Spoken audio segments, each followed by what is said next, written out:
Hola, ¿qué tal? Me da mucho gusto que estemos juntos un día más en la serie Siguiendo las huellas de Jesús de Nazaret. Hoy vamos a Jesús y ¿qué? ¿De qué trata el tema del día de reposo? Yo soy Rafael Pola y es la meditación número 34 que corresponde al jueves 12 de marzo y está basada en Lucas 6, 1 al 11 y también dejamos como texto de referencia Éxodo 31, 12 al 17. Todos sean muy bienvenidos.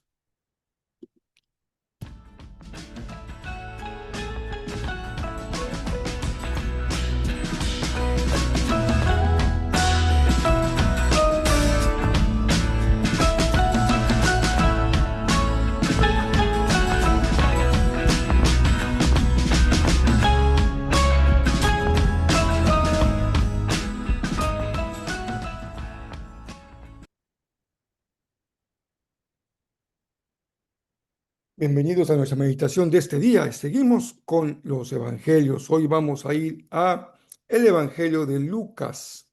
El tema es muy coincidente con el tema que vimos el día de ayer, la relación de Jesús con quienes lo abordan para tener controversia con él sobre el tema del día de reposo, específicamente en el texto del día de hoy. ¿Qué les parece si entonces empezamos leyendo el texto bíblico? Les recomiendo que tengan su Biblia física, si les es posible, junto a ustedes para poder ir leyendo conmigo el texto. Lucas 6, 1 al 11. Cierto día de descanso, un sábado, un día de reposo, mientras Jesús caminaba por unos terrenos sembrados, sus discípulos arrancaron unas espigas de grano, las frotaron entre sus manos para sacarles la cáscara y se comieron los granos. Algunos fariseos dijeron: ¿por qué violan la ley al cosechar granos en el día de descanso? Jesús les respondió: ¿acaso no han leído en las Escrituras lo que hizo David cuando él y sus compañeros tuvieron hambre? Entró en la casa de Dios y violó la ley al comer los panes sagrados que solo los sacerdotes pueden comer. Y también les dio una porción a sus compañeros. Entonces Jesús agregó: el Hijo del Hombre es Señor incluso del día de descanso. Vamos a la segunda escena, verso número 6. Otro día de descanso, un hombre que tenía la mano derecha deforme estaba en la sinagoga mientras Jesús enseñaba. Los maestros de la ley religiosa y los fariseos vigilaban a Jesús de cerca. Si sanaba la mano del hombre, tenían pensado acusarlo por trabajar en el día de descanso. Pero Jesús sabía lo que pensaban y le dijo al hombre con la mano deforme: ven y ponte de pie frente a todos. Así que el hombre pasó adelante y entonces Jesús les dijo a sus acusadores: tengo una pregunta para ustedes. ¿Permite la ley hacer buenas acciones en el día de descanso o es un día para hacer el mal? ¿Es un día para salvar la vida o para destruirla? Miró uno por uno a los que lo rodeaban y luego le dijo al hombre: extiende la mano. Entonces el hombre la extendió y la mano quedó restaurada. Al ver esto, los enemigos de Jesús se llenaron de rabia y comenzaron a discutir para decidir qué harían con él.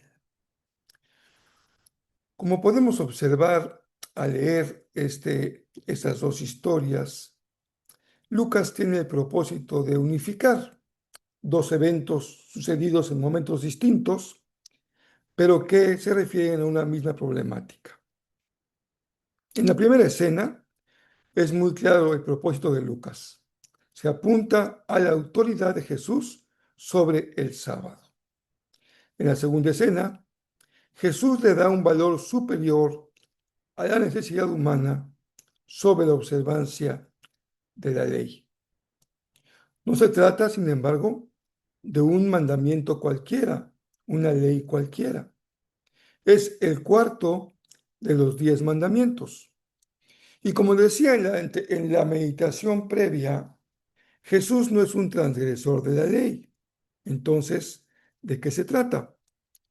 Él está apuntando a la manera correcta de entender la ley. Pero no deja de llamar la atención el hecho de que para los fariseos fuera tan importante el día de reposo. Respecto a Jesús, hubo otra acusación muy seria. Él también se le acusó de blasfemar en contra del nombre de Dios, usándolo en vano. Los debates que estamos considerando en estos 2 días se centran en los mandamientos que tienen que ver con la relación del hombre con Dios. No son los mandamientos que regulan la relación del hombre con su prójimo. Y Jesús les indica que, en el caso del día de reposo, el día de descanso, comer y hacer el bien son valores superiores al de observar la regulación de una ley litúrgica. Y esa es justamente la labor del rabino. El rabino tenía como propósito justamente explicar el significado de la ley, interpretarla e indicar la manera en que habría de cumplirse en la vida diaria. A eso se le llamaba la Torá oral, una serie de mandamientos que acompañaban a la ley escrita, pero los rabinos trataban de explicar y aplicar la enseñanza general a condiciones particulares. Y en ello había diferentes interpretaciones de acuerdo a diferentes rabinos. Pero lo asombroso es que respecto al verso 5, Jesús no solo está dando una interpretación de la ley, sino que él está afirmando que el criterio para interpretar la ley es él mismo, es decir, Jesucristo. Desde aquellos antiguos años tenemos una ley hermenéutica, la interpretación cristológica del Antiguo Testamento y sin duda la interpretación cristológica de toda la Biblia. Pero sigamos con el texto. Este nos lleva una vez más a la importancia que para el pueblo hebreo tenían los mandamientos y los rituales dentro de su propia expresión de su fe. Esto no es ajeno al día de hoy. También hoy hay un sinnúmero de discusiones y polémicas y debates respecto a muchos temas de la religión y de la fe, incluso de la fe cristiana. Por ejemplo, hay que guardar el día de reposo con el mismo celo que los judíos. ¿Cuál es la forma adecuada para que alguien sea bautizado? ¿En qué consiste el orden de una liturgia? ¿Debe guardarse o no el año cristiano?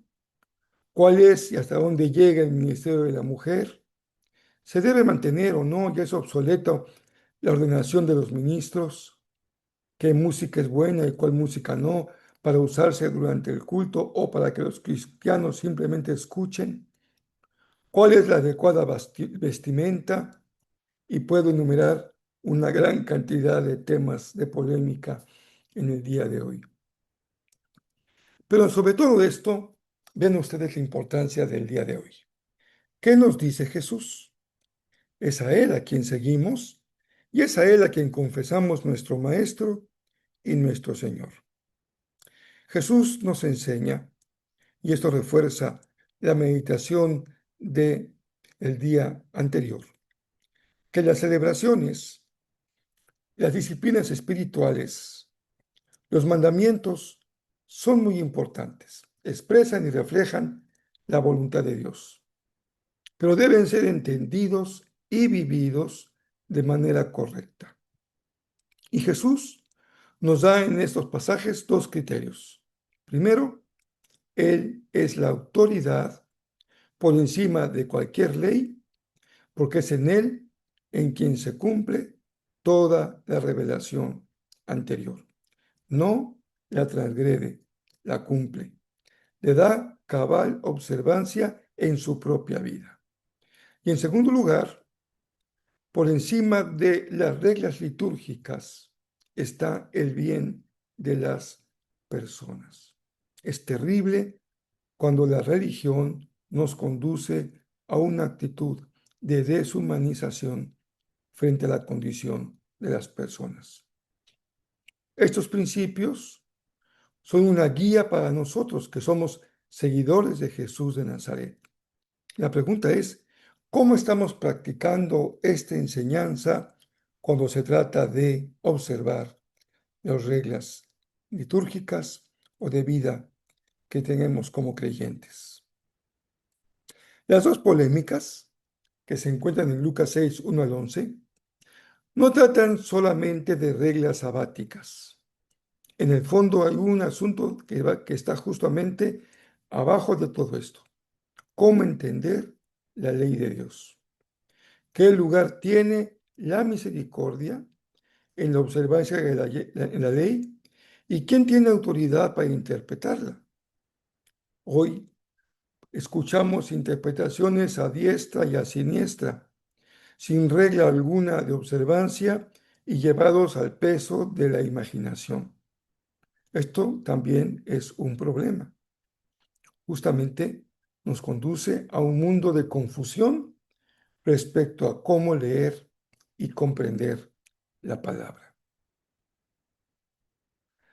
Jesús nos enseña, sin embargo, que más allá de las reglas propias de interpretación, hay una actitud valorativa fundamental que es la misericordia y la gracia, y que es Él la autoridad a la luz de quien hemos de comprender toda la revelación. Lucas utiliza esas historias para mostrar que el ministerio de Jesús introduce la interpretación radical del sábado centrada en la vida, la necesidad humana y la autoridad mesiánica de Jesús. Si tú lees el pasaje y todos los evangelios, seguramente te va a saltar una pregunta o una duda que yo también en algún momento me ha asaltado. ¿Por qué los fariseos le daban tanta importancia a este mandamiento? La respuesta es porque lo habían convertido en el símbolo de la identidad de su fe y del pueblo judío.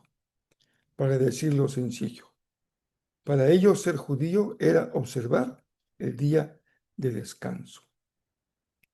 Para nosotros, hoy, seguidores de Jesús, el problema se encuentra en el otro extremo, porque hoy se vive con una gran superficialidad y banalidad la observancia del día de reposo, que en nuestro caso es el día domingo, el primer día de la semana. La hemos reducido a simplemente la asistencia a una hora a un culto. Recordemos que en el cristianismo el día de reposo se transformó en el día del Señor por el domingo de resurrección. Pero con el avance de la secularización en el mundo moderno, esta celebración dominical comenzó a perder su sustancia, su contenido, y se transformó en una costumbre superficial o simplemente muchos cristianos dejaron de observarla. Es muy importante recuperar entonces hoy, a la luz de esta enseñanza, el sentido bíblico del día de reposo, ya que en muchos contextos, en muchos ámbitos cristianos, el día del Señor se ha reducido a un momento religioso aislado o incluso, como decía yo, ha desaparecido su práctica. En el pasado, muchos cristianos ponían el día del Señor a la altura de su testimonio público. Por eso, era muy importante para ellos no trabajar ese día. Era su testimonio de seguir a Jesús. O se rehusaban a competir en alguna actividad deportiva si correspondía al domingo. Todos sabemos que esta práctica se ha olvidado. Y no me refiero aquí a que sea una obligación para todo creyente dejar de trabajar si le toca hacerlo el domingo. Estoy señalando una situación del mundo actual. Sin embargo, Bíblicamente, el día de reposo estaba diseñado para ser, en primer lugar, en la expresión de la ley de Dios en el Éxodo del Deuteronomio, eso, un día de verdadero descanso. Cesar de toda obra, de toda acción, de todo trabajo y reposar y descansar. Con el tiempo, este día comenzó a adquirir también un sentido espiritual y a marcar el ritmo espiritual de la semana, dejando un día consagrado para el culto y 6 días para la labor secular.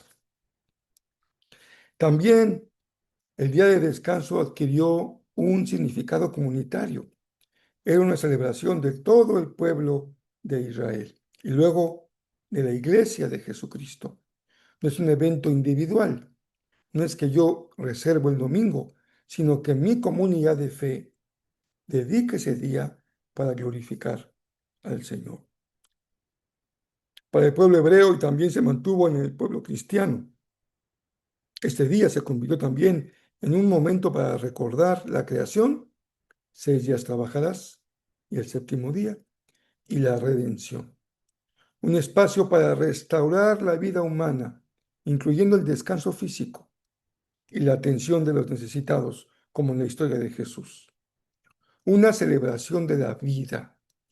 Esto Jesús dice, es más importante la vida que el ritual. Una ocasión para recordar que las personas son importantes, especialmente las que tienen carencias. Hoy que hay tanto interés, tanta producción, tanta inversión en todos los elementos que conforman la celebración de un culto, especialmente en comunidades de fe que son masivas, con mucha cantidad de personas, nunca hay que olvidar que el centro de todo está no en la técnica, la tecnología, la luz, el volumen, el sonido, el artista, la afinación, que no dejan de ser importantes. Pero lo fundamental es la vida de las personas, especialmente si tienen algún tipo de carencia, como el enfermo con su mano dañada. Una aplicación más para nuestros días es muy útil pensar, cuando somos seguidores de Jesús, que no debemos poner nuestra atención en observar un ritual, sino vivir realmente el significado del día de reposo. Vencer la cultura de lo light, de lo superficial, y vivir en la cultura de lo que tiene significado, de lo que tiene sustancia, de lo que tiene profundidad. ¿En qué momento estamos? ¿En qué momento estamos como sociedad, como cultura respecto a los rituales, los símbolos y esta sustancia de nuestra vida como comunidades? Hay quien sostiene que la sociedad contemporánea ha ido poco a poco desmantelando todos sus rituales porque ha destruido sus formas estables, sus formas de vida con duración y sus formas de vida comunitarias, que hacía posible el que una sociedad tenga como estilo de vida ciertas actividades rituales que le dan sentido a su vida. Pongo, por ejemplo, que estamos como cristianos llegando a los días cercanos a la Semana de Pasión, Muerte y Resurrección, y en ello le da un sentido a nuestra vida. No es un día más de una semana más, sino un tiempo preparatorio en el que estamos haciendo memoria del evento más importante de nuestra fe. Hoy estamos tan conectados con las diferentes gadgets, estamos tan acelerados con una vida que no cesa y estamos tan autoexplotados llevando nuestras fuerzas al máximo que ya no hay espacio para que tengamos tiempo y descanso para estas prácticas llenas de simbolismo, como el culto, la música, la palabra, la oración, el compañerismo, el servicio, que le dan continuidad al tiempo, que generan vínculos y ofrecen un modo de vivir en el mundo de hoy, viviendo como la comunidad de quienes siguen a Jesús. Los rituales que antes estructuraban la vida y creaban un sentido compartido, se les sustituye con una vida moderna, superficial, basada en el consumo y en la distracción. Así no se trata de algo sin importancia, sino de que se ha ido diluyendo, desdibujando, perdiendo todo un tejido simbólico que hacía nuestra vida más habitable, más comunitaria y con un más profundo significado. ¿Qué podríamos decir hoy?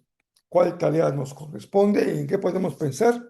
Recuperemos el significado del día de reposo, el día del Señor, como Jesús nos enseñó, poniéndolo a Él como el Señor y abriendo nuestros corazones a las necesidades humanas con una actitud, con una acción de misericordia restaurativa. Les dejo una frase memorable de un gran pensador, un filósofo hoy muy popular, Byung-Chul Han, que dijo lo siguiente: los rituales estabilizan la vida. Les envío un fuerte abrazo y, si el Señor nos presta la vida, seguimos mañana con nuestra serie Siguiendo las huellas de Jesús de Nazaret. Yo soy Rafael Pola.